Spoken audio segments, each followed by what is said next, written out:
अरे वाह ए चढ़ेटा केते बढ़िया आलू चाट तैयारी कला। मते भी एबे आलू चाट खाइबा को भारी इच्छा होउची। मंत्री मंत्री कुआड गल शीघ्र एठा कस।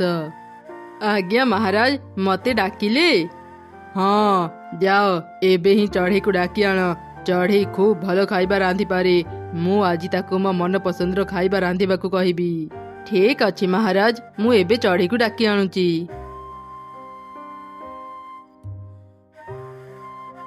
अरे चढ़ी तू घरे अच्छु?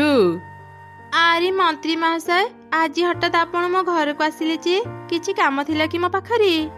हाँ महाराज तते डाकिचंती मो सांगरे आसे।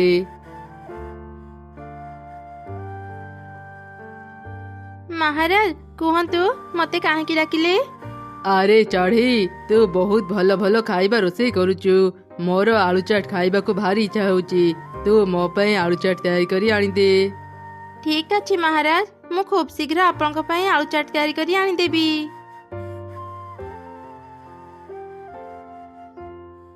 परिबा नियंतु परिबा ताजा ताजा परिबा।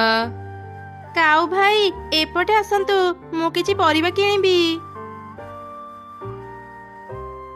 हाँ चढ़ी तू कौन कौन परिबा किनिबु कह। काऊ भाई मते 1 किलो पटल 1 किलो जह्नी आ 2 किलो आलू दियो। अच्छा ठीक अछि चढ़ी ए ने मो पाखरे एबे आलू नहीं मु काली किछि आलू आनी देबी। अच्छा ठीक अछि काऊ भाई। मामा काली काऊ अंकल आलू आनिले मो पई आलू चाट बनै देबो। मते ना आलू चाट भारी भले लागे। अच्छा ठीक अछि मु तैयारी करी देबी। एबे तो स्कूल जा। तापरे काऊ आगो को गला। सबु चढ़ी काऊ पाखरु ही परिबा किनुथिले जोथि पई काऊर भल टंका रोजगार हेउथिला। अरे वाह आज तो तुमर बहुत भल टंका रोजगार हेची। हाँ काली अपेक्षा आज मोर 2 गुणा टंका रोजगार हेची। एबे मु आहुरी बेसी बेसी परिबा नै बिकिबाकू जीबी। परदिन सकाळे काऊ पुणी किछि परिबा धरी बिकिबाकू गला। चढ़ी ता पाखरु आलू किनिला। से आलू चाट तैयारी करी राजा चिला पाखकू नै देला।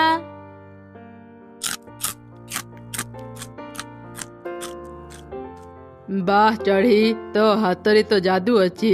तू बहुत भलो आलू चाट तैयारी करिचु। ए ने तो पुरस्कार। आपनको बहुत बहुत धन्यवाद महाराज। महाराजंकर जय हेउ। चढ़ी खुशी रे से पुरस्कार धरी घर को फेरुथिला। रास्ता रे मिट्टू मानक सहतार देखा हैला। अरे चढ़ी तू आज बहुत खुशी खुशी लागुचु कौन हेची की? चढ़ी मिट्टू मानकू सब घटना कहिला आउ तापरे से ता घर को गला।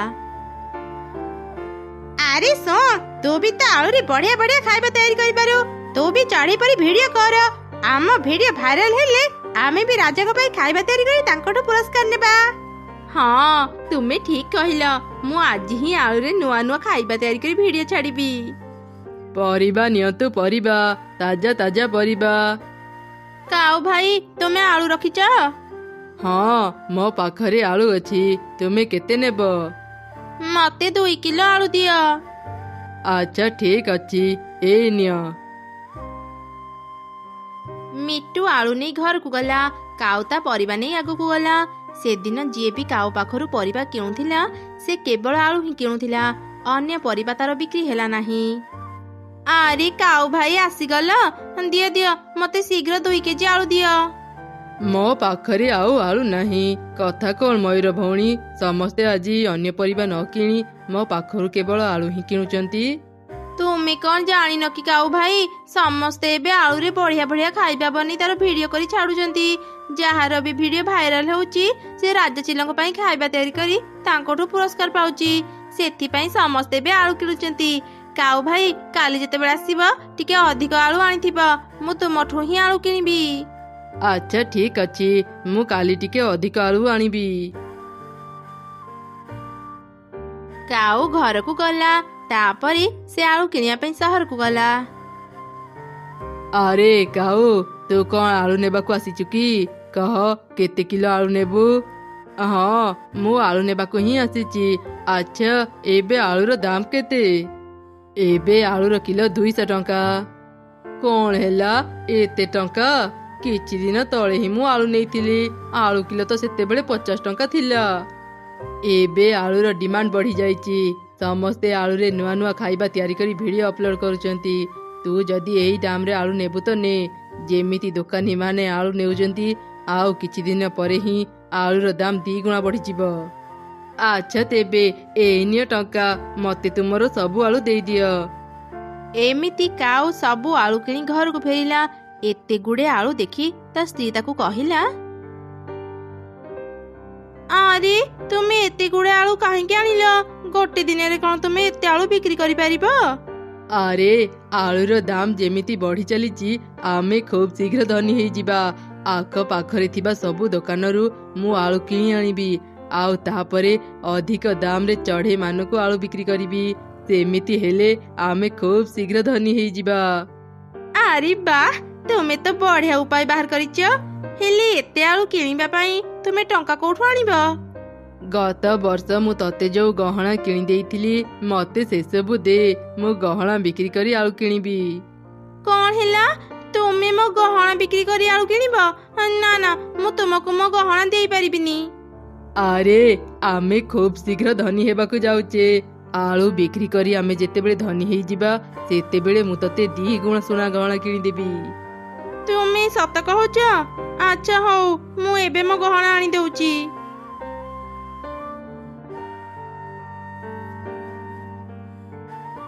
ଏମିତି କାଉ ସୁନା ଗହଣା ବିକ୍ରି କରି ସେ ଟଙ୍କାରେ ଆଖ ପାଖରେ ଥିବା ସବୁ ଦୋକାନରୁ ଆଳୁ କିଣି ଆଣିଲା।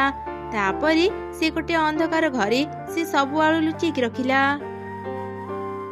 ଏବେ 2-3 ଦିନ ଯାଉ, ଚଢେଇ ମାନେ ଯେତେବେଳେ ଆଳୁ ପାଇବେନି, ମୋ ପାଖକୁ ହିଁ ଆସିବେ। ସେପଟେ ଚଢେଇ ମାନେ ଚାରିଆଡେ ଆଳୁ ଖୋଜିଲେ, ହେଲେ କୋଉଠି ବି ପାଇଲେନି।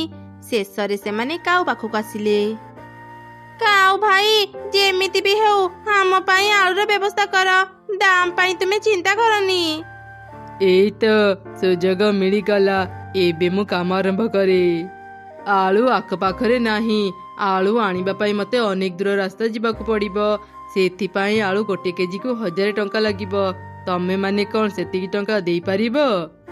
ହଁ ହଁ, ଆମେ 1000 ଟଙ୍କା ଦେଇପାରିବୁ। ତୁମେ ଖାଲି ଆମକୁ ଆଳୁ ଆଣିଦିଅ।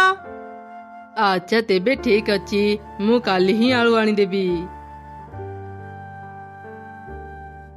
ଏମିତି ସେ ରାତି ବିତିଗଲା। ପରଦିନ ସକାଳେ କାଉ ଖୁସି ମନରେ ଯେମିତି ଆଳୁ ରଖିଥିବା ଘରର କବାଟ ଖୋଲିଲା, ସେ ଘର ଭିତରୁ ଆଳୁ ପଚିଯିବାର ଦୁର୍ଗନ୍ଧ ବାହାରୁଥିଲା। ଏ ତ ଆଳୁ ପଚିଯିବାର ଗନ୍ଧ। ଏ କଣ ସର୍ବନାଶ ହେଇଗଲା? ମୋର ସବୁ ଆଳୁ ପଚିଗଲା। ମୁଁ ଧନୀ ହେଇ ପାରିଲିନି। ଏସବୁ କଣ ହେଇଗଲା? କାଉ ଭୁଲି ଯାଇଥିଲା ସେ ଯୋଉ ଘରେ ଆଳୁ ରଖିଥିଲା, ସେ ଘରଟି ପୁରାପୁରି ଅନ୍ଧାର ଥିଲା। ପବନ ଆଲୁଅ ଯିବା ଆସିବା ପାଇଁ ବି କୌଣସି ରାସ୍ତା ନଥିଲା। ଲୋଭରେ ପଡି କାଉ ତାର ସବୁ ସୁନା ଗହଣା ବିକ୍ରି କରି ଆଳୁ କିଣିଥିଲା। ହେଲେ ଲାଭ ହେବା ପରିବର୍ତ୍ତେ ତାର କ୍ଷତି ହେଇଗଲା। ଭାରି ତ ବଡ ବଡ କଥା କହୁଥିଲ, 2 ଗୁଣା ଗହଣା କିଣିଦେବ। ଏଇ ଆଳୁ ପଚିବା ସହ ମୋର ସବୁ ସୁନା ଗହଣା ବି ଗଲା। ମୁଁ ଆଉ ତୁମ ସାଙ୍ଗରେ ରହିବିନି। ଆଜି ହିଁ ଘର ଛାଡି ଚାଲିଯିବି।